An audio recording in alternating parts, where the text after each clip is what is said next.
اب حدیث کا جو آخری جملہ ہے ہم اس کی طرف چلتے ہیں. چوتھا جملہ ہے، آخری جملہ ہے، اور اس میں دوسری اور تیسری مثال ہے. 2 ترجمے بنتے ہیں اور 4 مختلف مفاہیم بنتے ہیں.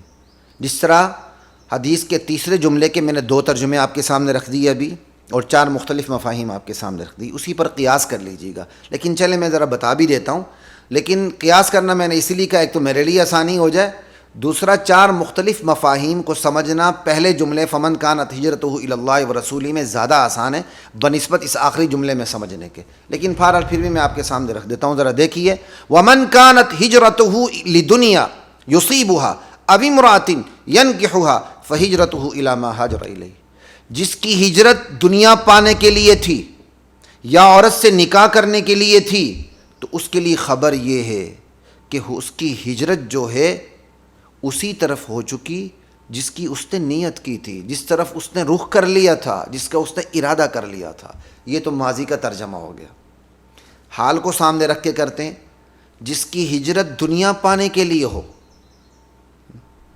یا جس کی ہجرت دنیا پانے کے لیے ہے یا عورت سے نکاح کرنے کے لیے ہے، تو بس اس کی ہجرت اسی طرف ہے جس کا وہ ارادہ کر چکا ہے. فہجرتہ الی ما ہاجر الیہ. بہرحال دونوں ترجمے کے 4 مختلف مفاہیم آپ کے سامنے میں رکھ دیتا ہوں. تو ذرا دیکھیے. پہلا مفہوم کہ جس کسی نے دنیا پانے یا عورت سے نکاح کرنے کے لیے ہجرت کی تھی، تو اس کے لیے خبر یہ ہے کہ اس کے لیے اس کی ہجرت اسی طرف ہو چکی جس طرف اس نے ہجرت کر لی ہے، جس کا وہ ارادہ کر چکا تھا. ہجرت اس کی اسی کی طرف ہو گئی. تو کس کا اس نے ارادہ کیا تھا پیچھے؟ دنیا کا. اللہ کا تو نہیں، دنیا کا ارادہ کیا تھا یا عورت کا ارادہ کیا تھا یا کوئی اور ارادہ کیا تھا. بہرحال یہاں ہجرت الی اللہ ورسولہ کا ارادہ نہیں ہے. تو کہا بس اس کی ہجرت اسی طرف ہو گئی جس کا وہ ارادہ کر چکا تھا. ٹھیک ہے نا؟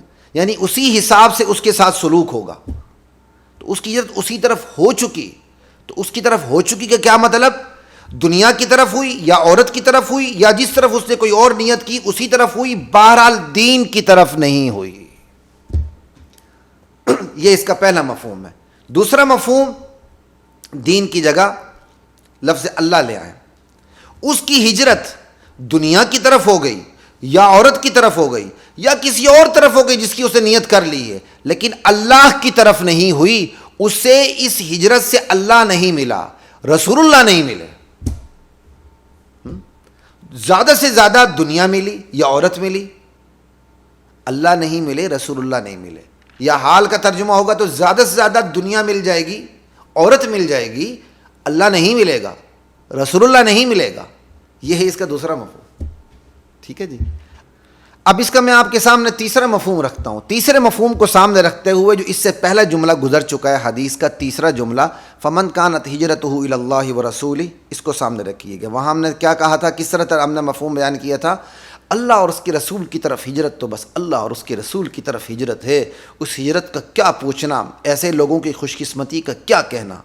اب یہاں دیکھیں، دنیا کی طرف تو ہجرت بس دنیا کی طرف ہجرت ہے، عورت کی طرف ہجرت تو عورت کی طرف ہجرت ہے، یا کسی اور مقصد جس مقصد میں اللہ اور اس کے رسول نہیں ہے اس مقصد کی طرف ہجرت تو اس مقصد کی طرف ہجرت ہے. کیا اوقات ہے ایسی ہجرت کی؟ کوئی اوقات نہیں ایسی ہجرت کی. ٹھیک ہے. دیکھیں اس میں بھی بلاغت ہے. اب ایسی ہجرت کے بارے میں تحقیر کا اظہار ہو رہا ہے مقابلے کو سامنے رکھتے ہوئے. میں نے مد مقابلے ضرور کہا ہے کہ اللہ اور اس کے رسول کی طرف ہجرت کے مقابلے میں اس ہجرت کی کیا حیثیت ہے. یہ مقابلے کو ذہن میں رکھنا ہے، وگرنہ حقارت بنتی نہیں ہے. کیونکہ نفس سے انسان کسی عورت سے نکاح کے لیے ہجرت کرے اور اس میں کوئی اور عیب نہ ہو، مباح کام ہو، تو کوئی برائی والی بات نہیں ہے. تو حقارت جو تحقیر کا پہلو نظر آتا ہے، دراصل اس تقابل کو سامنے رکھتے ہوئے تحقیر کا پہلو نظر آتا ہے کہ اللہ اور اس کے رسول کے لیے ہجرت کے مقابلے میں دنیا کے لیے جو ہجرت ہے اس کی کیا اوقات ہے، عورت کے لیے جو ہجرت ہے اس کی کیا اوقات ہے. کوئی اوقات نہیں. یہ ہے اس کا تیسرا مفہوم. اب چوتھے مفہوم کی طرف چلتے ہیں. نیت اگر یہی ہے کہ دنیا پانے کے لیے ہجرت کرنی ہے عورت سے نکاح کرنے کے لیے ہجرت کرنی ہے تو پھر بدلے میں بھی یہی نیت ہے، بدلہ ہی ایسا ملے گا. یعنی نیت ہجرت برائے دنیا ہے تو بدلے میں بھی ہجرت برائے دنیا ہے. نیت میں بھی ہجرت برائے عورت ہے تو بدلے میں بھی ہجرت برائے عورت ہے. یعنی بدلہ بھی اسی طرح ہی ملے گا، دنیا کو سامنے رکھ کر، عورت کو سامنے رکھ کر. اللہ اور اس کے رسول کی جو ہجرت ہے اس کو سامنے رکھ کر بدلہ نہیں ملے گا. اب آپ تھوڑا سا غور کیجئے گا، یہ میں نے 4 مفہوم اسی طرح آپ کے سامنے رکھ دیے، لیکن کلام کا زور جو پہلے 3 مفاہیم کے اندر ہے اس چوتھے کے اندر نہیں پایا جا رہا. تو پھر میں بتا دوں کہ یہاں بھی جو 4 مفہوم ہے بنیادی طور پر کوئی فرق نہیں ہے، لیکن کلام کے زور میں فرق ہے. کیونکہ یہ وہ مقام ہے جہاں تعریف بنتی نہیں ہے، بلکہ اللہ اور اس کے رسول کے لیے ہجرت جو ہو رہی ہے اس کے مقابلے میں اس ہجرت کا بیان ہے. تو یہاں ایک نظر انداز کرنے کا پہلو ہے، تحقیر کا پہلو ہے. تو تحقیر کا پہلو اور نظر انداز کرنے کا جو پہلو جو پہلے 3 مفاہیم کے اندر ہے اس چوتھے مفہوم کے اندر نہیں ہے. یہ تو میں نے آپ کے سامنے ان 2 جملوں کے الگ الگ 4 مفاہیم سامنے رکھ دیے اور 2 ترجمے بھی سامنے رکھ دیے. ٹھیک ہے.